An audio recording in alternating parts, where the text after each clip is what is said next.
So today I'm very excited because I just got this brand new box of Paul Rubens watercolors, and it's the set of 24, and I've heard so much about them and I can't wait to share them with you and swatch them out and then do a little demo for you. Now, I'm really excited about them because I've heard so much about them, and they are a professional quality watercolor, and they are about half price of all the other ones.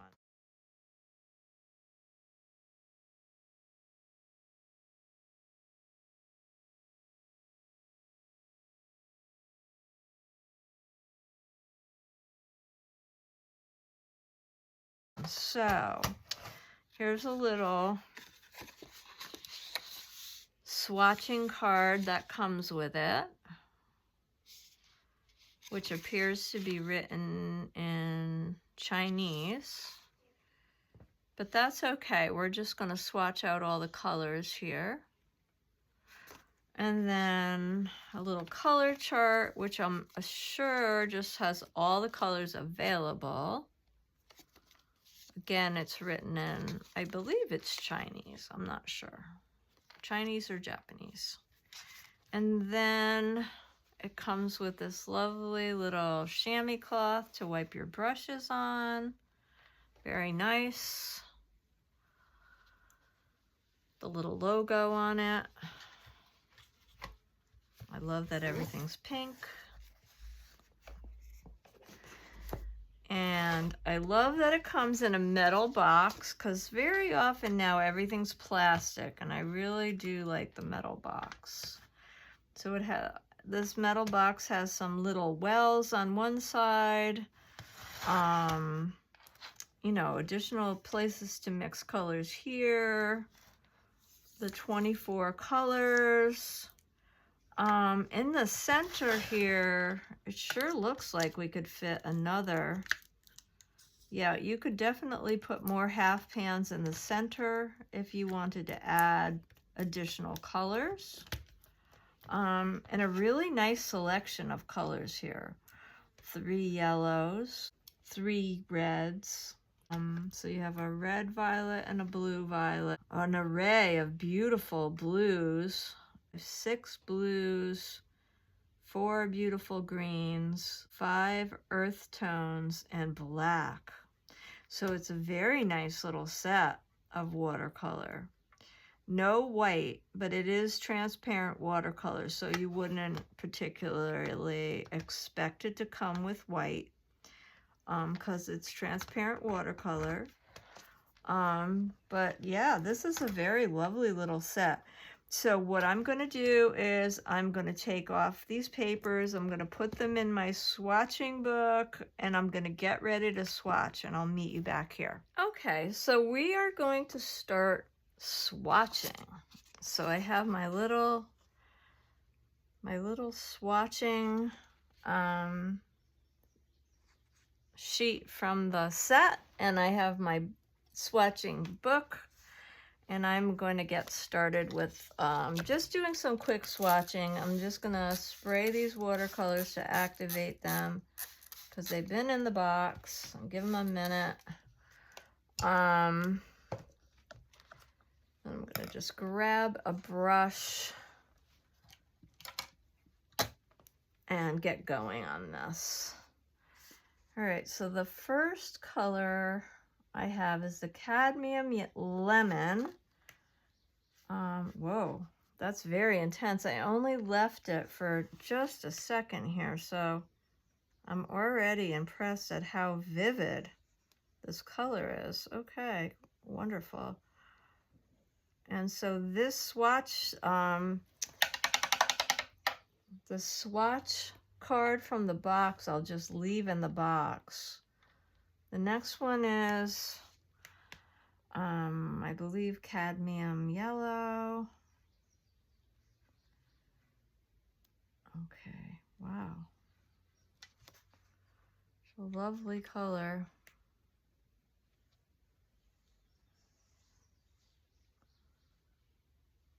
Really vibrant. Now, this one says this is Indian yellow. I did notice when I opened the package, these were all dry, but Indian yellow was very wet and sticky, which I was surprised at. It's very warm yellow. It's beautiful.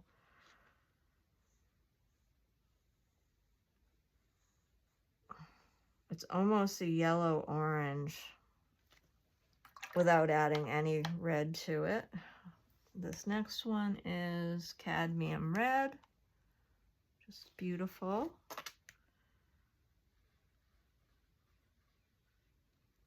Wow. Gorgeous.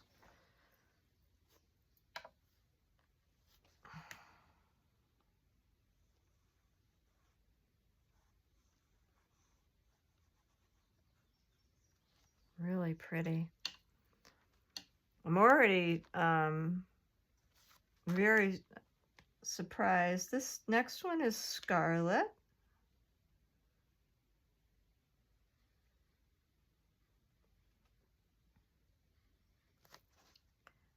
Really, really vibrant.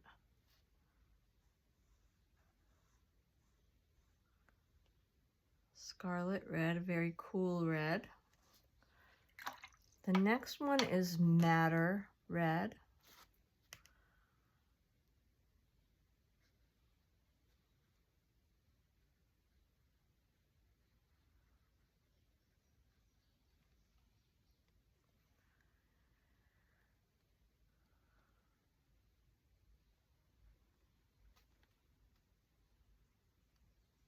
Very cool.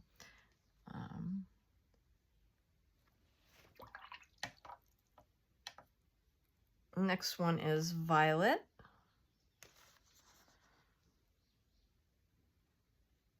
Wow. And that is a red violet. It says violet. Both of these say violet, actually.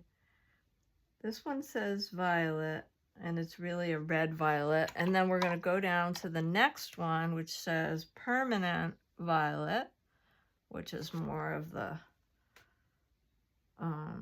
that's a blue violet. It's really beautiful.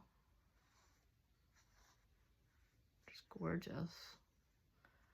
Very intense, beautiful violet color. Now we're going to go to the cobalt blue, which is the next color.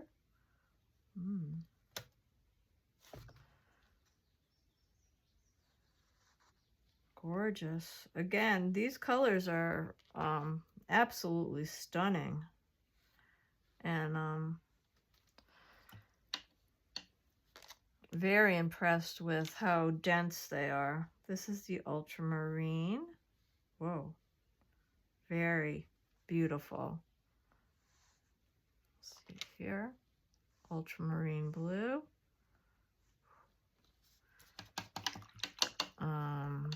The next color is sky blue, which, yeah, sky blue.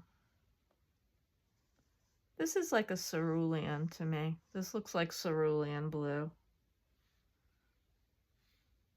Sky blue. Very pretty. Beautiful. The next one is called Sea Blue. Let's see what that looks like. Oh, really pretty. I have not seen a color I don't like.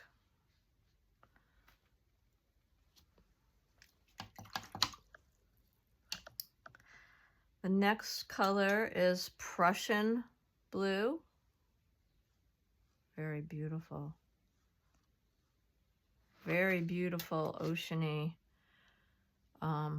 blue. The Prussian blue. I'm gonna move these over and start the next page. This is, next color will be Payne's Gray.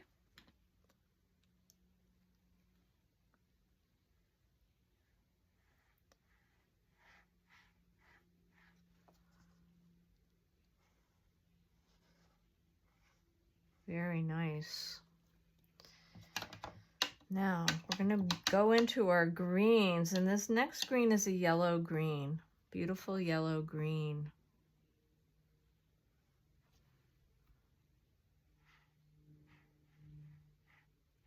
Like a chartreuse color. Very beautiful.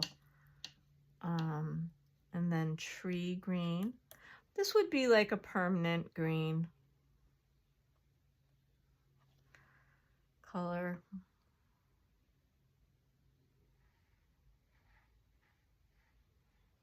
Very pretty. I'm trying to see what this next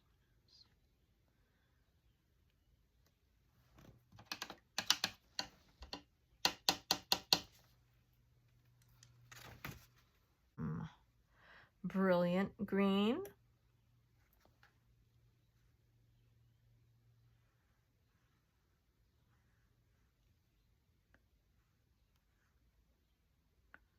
Slightly darker and cooler green.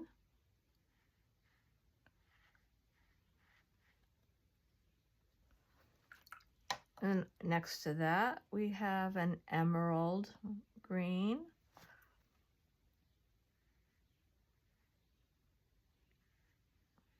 Absolutely beautiful. Cooler still. Now we're going to get into some earth tones. We have a lovely yellow ochre color, or yellow oxide.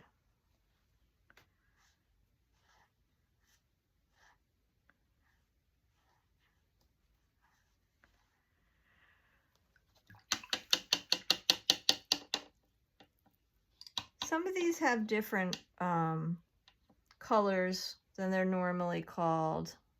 This one's called red ochre, but this color is often known as red oxide as well. Red oxide. Sometimes it's called Indian red. It's been called different, I've heard it called a bunch of different things. This one is umber, just beautiful brown, beautiful rich brown color. It's a lovely brown.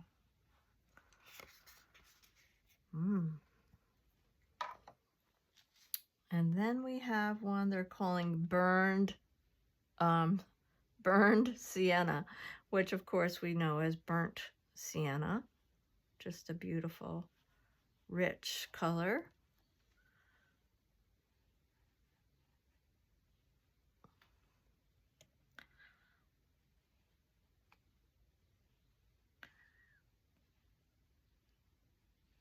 Next to that, we have something they're calling burned brown, and we'll have to see what that looks like. Ooh. This looks like raw umber. I'm not really sure.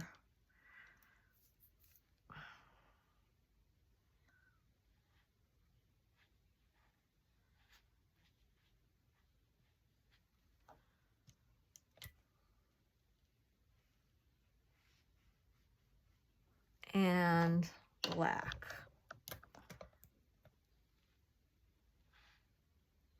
And this one is coal black. Yeah.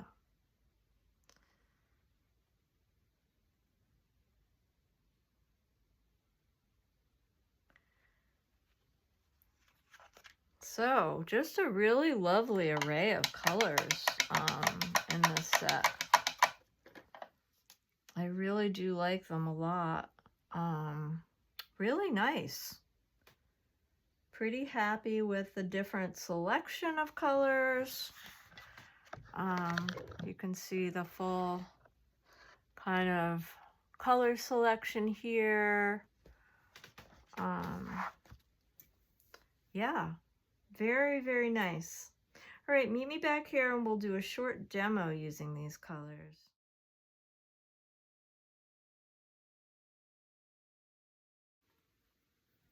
So I did a little sketch here, and I'm going to get started doing, I have my little swatch card, so because I'm very unfamiliar with these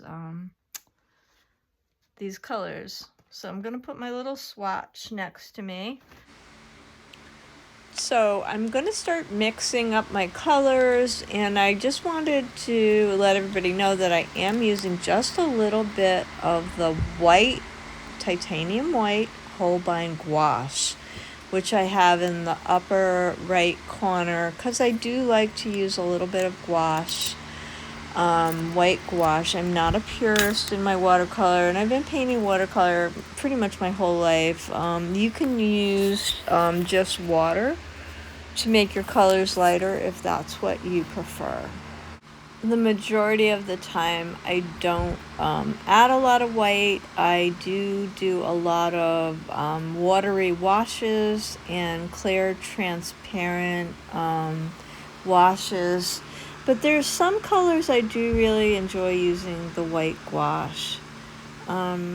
So I'm going to get in there right away with some of this really brilliant chartreuse color, because I want to set up some kind of vibrant color mixes where we're going to have some complementary colors that are just going to be singing along. So I'm going to be using some of the red violet and blue violet against some of the brilliant greens, where I'm going to be adding some foliage, and I'm going to be doing a little study of poppy flowers that are more, they're not red poppies, but they're going to be kind of more a variation of poppies that are more lavender colors and red violet and kind of more blue violet colors. And then I'm going to do a little background that's more a pale blue. So I'm just going to get in there and try, just having a good time with these new colors, and mixing some colors together. And especially when I'm doing foliage, I like to mix a variation in the foliage because I think it's just more interesting. And when I'm doing some of the, poppy pods here, and I'm setting up some of the shadow areas with orange, which is a little bit, kind of like a red orange, which is a little bit of a complementary pop. And then when I put the background in, it'll kind of just be a little accent color. I'm mixing all my various tones and colors ahead of time. I'm setting up some blue violets and some red violet colors, and when I first start painting in the background of the flower, I'm doing a very wet, watery wash. And then what I'm going to do is I'm going to wet the flower with this watery, very pale wash, and then I'm going to, where I want the intense colors, I'm going to kind of drop those intense colors in and let them bloom out and soften into the wet parts of the watercolor wash. So you'll have some intense colors, but they won't leave hard lines. They'll just kind of blend in to those washy parts, and they'll leave soft edges, and it'll leave a really interesting effect. Very often I work in this kind of a really wet way, and so I have some things going on that are uncontrolled, but then because I'm leaving dry areas around and letting other areas dry while I'm working in this really wet way, I'm using wet and wet techniques, but I'm letting areas dry. So I'm using the wet and wet, but I'm using it in a controlled fashion because each little section is allowed to dry in between. Now, if I need to, which I didn't really have to with this because it's very, very hot right now where I live, and I'm not a huge on air conditioning kind of person, so I didn't have the air conditioning on my studio today. I just let things dry as I moved along around the paper. If I wasn't going to do that, I would have hit it with a blow dryer in between so things didn't run all over. If you're using complementary colors and you're working this way, if things aren't wet, you can create mud really easily. So you have to be careful. If you feel like those wet areas are going to touch and you don't want that to happen, you need to dry things off, either with a blow dryer or sit it in the sun for a minute. Today I didn't need to, just because it was so warm that things were drying really quickly. Now, especially in the center of this flower right now, I'm using some white and the cadmium yellow. I'm going in and letting that dry, and that is complementary to the violets I'm using. So also I'm setting up not only is the red complementary to green, but it's also the red violet is complementary to the yellow. So we're working with some nice singing colors, and we're getting things setting up like a dynamic color scheme while we're playing with these colors. And I'm mixing the blue violet and the red violet together in this flower. And then, because I want my edges to be soft, I'm going to come back in and add a little bit of that washy lighter color and let some of that stuff bleed together. If I felt like it was a little bit too wet, I picked some up or blotted it with my paper towel, and that's all fine to do if you feel like you have too much water. And you can go back in and add more pigment if you need it. This is just a really fun process, and once you get a handle on how much water is enough water or too much water, that's kind of a learning curve, a little bit of a learning curve, and it takes you a little while to figure that stuff out.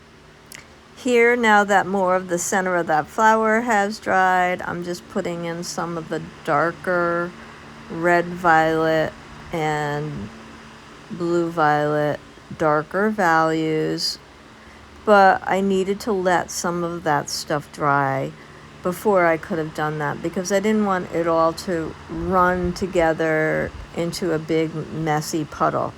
That's all stuff that takes a little while to figure out. I mean, unless you hit it with a blow dryer, you just have to work around the painting and let things dry on their own, or you have to stop and make it dry yourself with a blow dryer or a heat gun. Now, as a finishing touch, what I'm doing is I'm just getting a little of that, I think they called it sky blue, but it's really cerulean. I'm adding just a little bit of white to it, and I'm making a puddle, and I'm going to go around the whole painting and give myself a little bit of a background, and it will tie all these colors together, because blue is analogous to violet, it's analogous to green. And so it's like, if you look at it on the color wheel, blue and green and violet are within the 5 colors in a row, so they are analogous colors. So this will tie things all together nicely, and it'll be a nice little background color for this little study painting that I chose to do with these colors. You always want to pick something in keeping with the rest of the colors in your painting. So going back to the color wheel and looking to see if you could choose something like analogous or something within the range of your color scheme is always a great idea for your backgrounds. So I definitely would give this set of watercolors a big thumbs up. I really enjoyed working with them. And I can't wait to do some more experimentation with them on different papers and different subject matter. I hope you enjoyed the video, and if so, please hit like, share, and subscribe to my channel because it really does help my channel grow, and I really do appreciate it so much. Thank you so much for being here, and please come again soon.